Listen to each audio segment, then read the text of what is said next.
বিতর্কের ঝড় থামেনি, উল্টে সেই ঝড় ক্রমশই সুনামির চেহারা নিচ্ছে।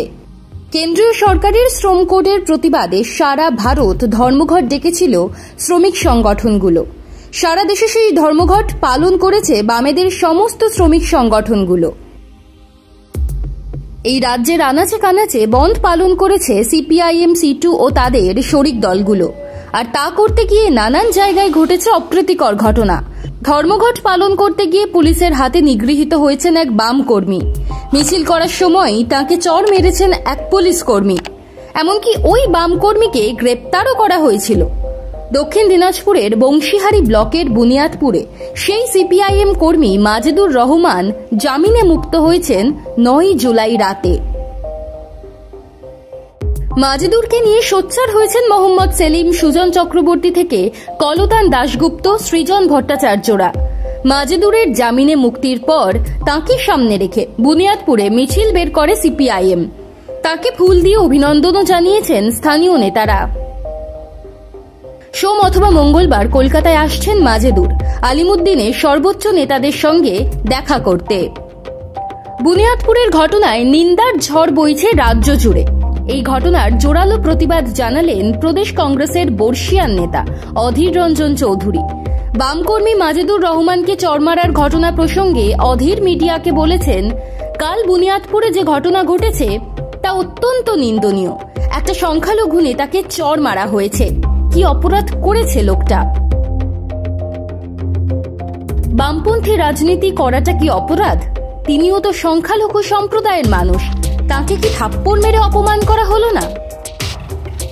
বামকর্মী মাজেদুরকে চড় মারার ঘটনায় অধীরের মুখ খোলার তাৎপর্য অন্য। বিধানসভা ভোটে বাম কংগ্রেস জোট হওয়ার কথা, সেই জোটের কাণ্ডারি অধীরই। গত বছর লোকসভা ভোটে প্রদেশ কংগ্রেসের সভাপতি ছিলেন তিনি। বাম কংগ্রেসের জোট হয়েছিল তাঁরই হাত ধরে। বিধানসভা ভোটে পুরনো জোট হবে কিনা তা নিয়ে চর্চার শেষ নেই। এরই মধ্যে বামেদের পাশে অধীরের দাঁড়ানো মানে জোটের দরজা যে ধীরে ধীরে খুলছে তা খানিকটা অনুমান করে নেওয়া যেতে পারে। অবশ্য বিজেপি এবং তৃণমূলের বিরুদ্ধে নানান ইস্যুতে বরাবরই সোচ্চার অধীর। সেই স্টান্সই তিনি বজায় রেখেছেন বুনিয়াদপুরের ঘটনায়।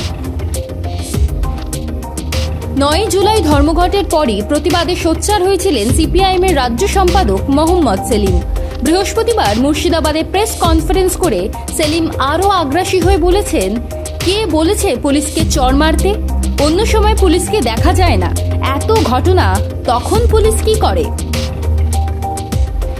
বংশীহারিতে যে পুলিশ চড় মেরেছে হাইকোর্ট পর্যন্ত তাকে টানব। সিপিআইএম এর অভিযোগের তীর তৃণমূলের দিকে। কেন্দ্রীয় সরকারের বিরুদ্ধে ধর্মঘট, তৃণমূল এত তৎপর কেন তা নিয়ে প্রশ্ন উঠছে। বৃহস্পতিবারও সারা রাজ্য জুড়ে নানান জায়গায় বিক্ষোভ দেখানো হয়েছে। যাদবপুরে বিশাল মিছিল করে বামেরা। সিনিয়র নেতা সুজন চক্রবর্তী, কলতান দাশগুপ্ত, সৃজন ভট্টাচার্যরা ছিলেন ওই পদযাত্রায়। 8 মাস পর বিধানসভা ভোট, সেদিকে তাকিয়ে ধীরে ধীরে আন্দোলনের গতি বাড়াচ্ছে লাল ঝান্ডা। সেলিমের কথাতেই পরিষ্কার, লাল ঝান্ডাকে থামানো যাবে না।